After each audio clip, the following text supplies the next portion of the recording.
should say something. He's already placing what we should eat. And then after human beings started, after the sin came in and people started to be violent, wicked, and murdering and killing and all that happened, I believe that God gives them 120 years to live, right?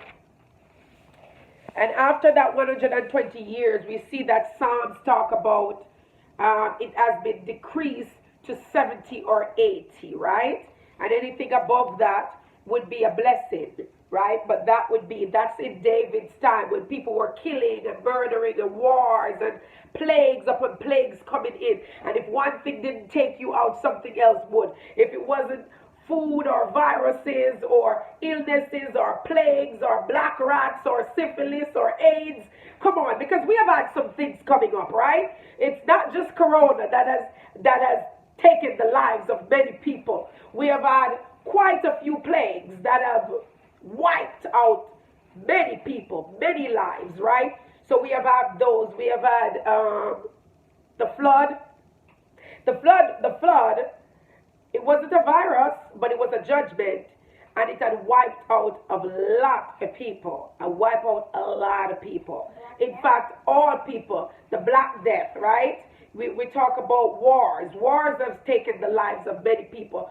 So I am not trying to advocate living forever, okay? And that food is your God, right? But I do understand that the Creator have put in some benefits and some healing properties in the food that we eat, because He recognized that you are a big part of what you eat. And if He has said it in the garden that the day you eat this, you shall surely die, but you can eat any of these and you will be fine, I believe it's the same thing today. The day you eat certain things, you're on your way to a quick death. And the day you choose to eat other things, you will live. And they're all in the garden, good, bad, and indifference, right? But you have to choose. So one of the things that I believe that the virus was originated from the wrong food. If we could just listen to you, oh my goodness, food is everything to, yes, it is, and you will see that most of what we consume is what will be the death of many of us. Excuse me. And thank you. And I'm not talking about something that I am not experiencing for myself. I didn't just, pop up with, I just want to do this. I've always, as I said, wanted a healthy life, wanted a free life, wanted to eat things that were beneficial to my body. But I didn't even understand what was hurting me. That's the thing. I didn't understand what was hurting me.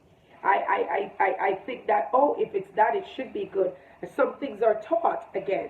I have watched the way our food was prepared, and I would prepare them the same way because I don't want to alienate anything. Yes, I would eat out a lot, but I was preparing some things the wrong way and too much of one way. Like I can't fry everything, I can't salt everything, and I can't sugar everything, because even though I'm preparing my own food, if I am doing that, it's to the death of me.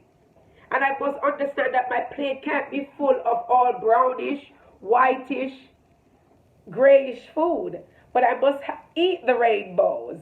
Yellow, red, pink, purple, green. I must eat food with colors after they have been prepared. Because some of the time what we do is that the food starts with their bright colors. But by the time we're finished with them, we treat them like they were goats and like they were cows.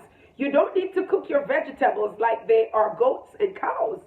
They are not a living thing that has a breath and an emotion to them, right? And bear that in mind. That's why a lot of people even eat kosher meat.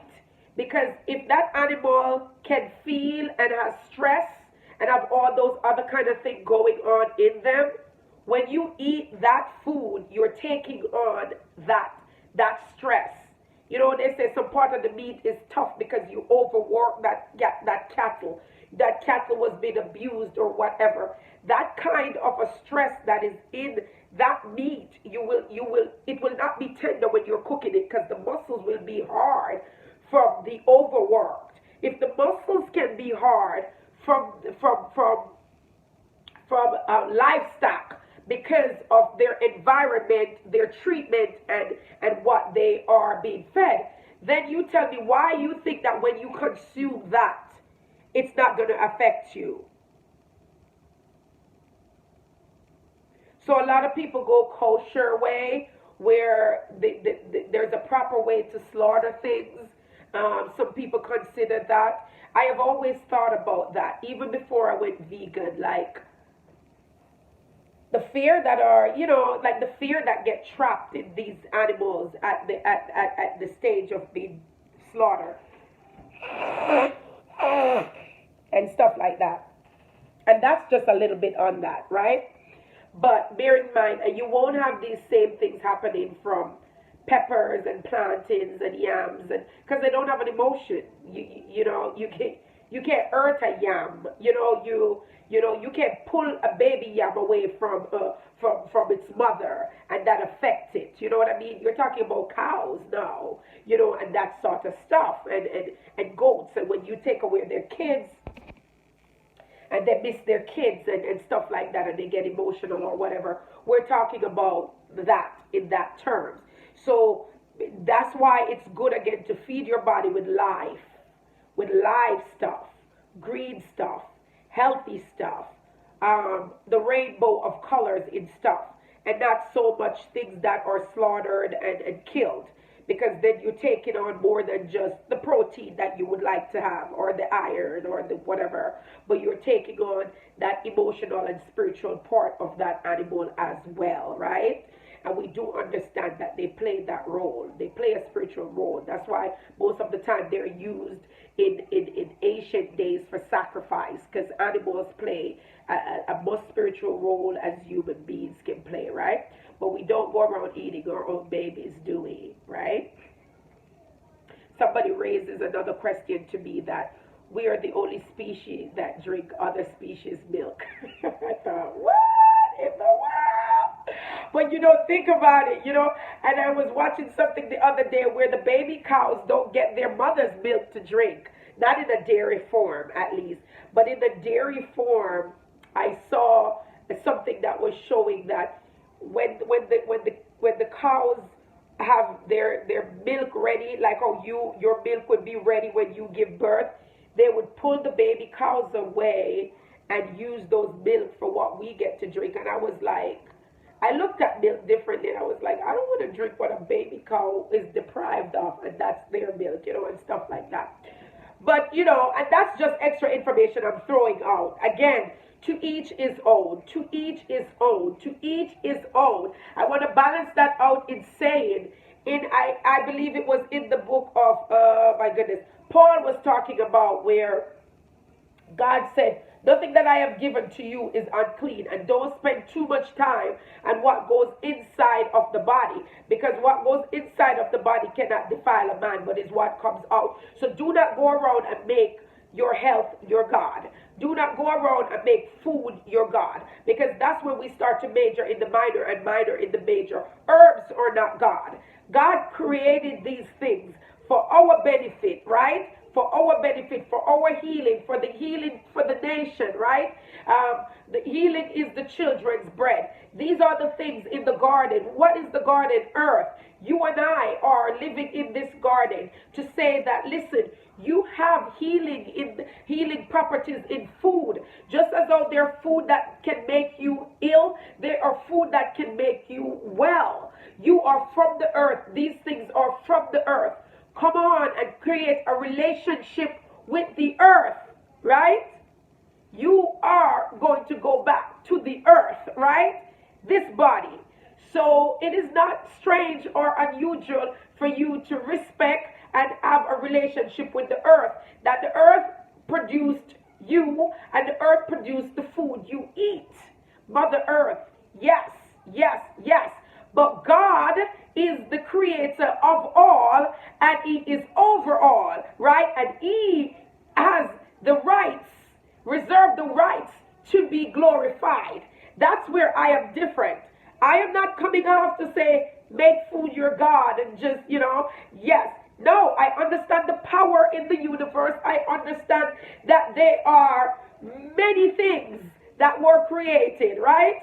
And for his pleasure they were created. So that's the difference that I am sharing today that you will take away. God is above all. He is supreme to it all. And whatever I have attained, whatever I have received, whatever I have learned through experience, through teaching, through dreams, through however God has seen fit to allow me to get, it is him that gets the glory. Not a herb, not ginger, not garlic, but is him. But I do appreciate that he has placed these vital components in food, because he understands that in the first book, in the first chapter, he's already laying out what we should eat, and he already made provision. He said in the first chapter 29 that all things that has the breath of life in it, I have given the green trees and fruits with seeds in them for their meal, for their food. Right? So yes, yes, yes, yes, yes, yes, yes. All right? So I am not surprised if you can eat yourself back to health and wellness. It is not strange. It is not demonic. It is not witchcraft. It is not. It is not. You are created by God like all of these other things, right? Were created by God. And just as how he has placed in you things that will contribute to the earth that he has placed you in, with gifts and many different gifts, so that you'll be able to be a giver like him. For God so loved what? The world, that he gave his only begotten son. For God so loved you that he has given you good gifts, so that you will use it to build what?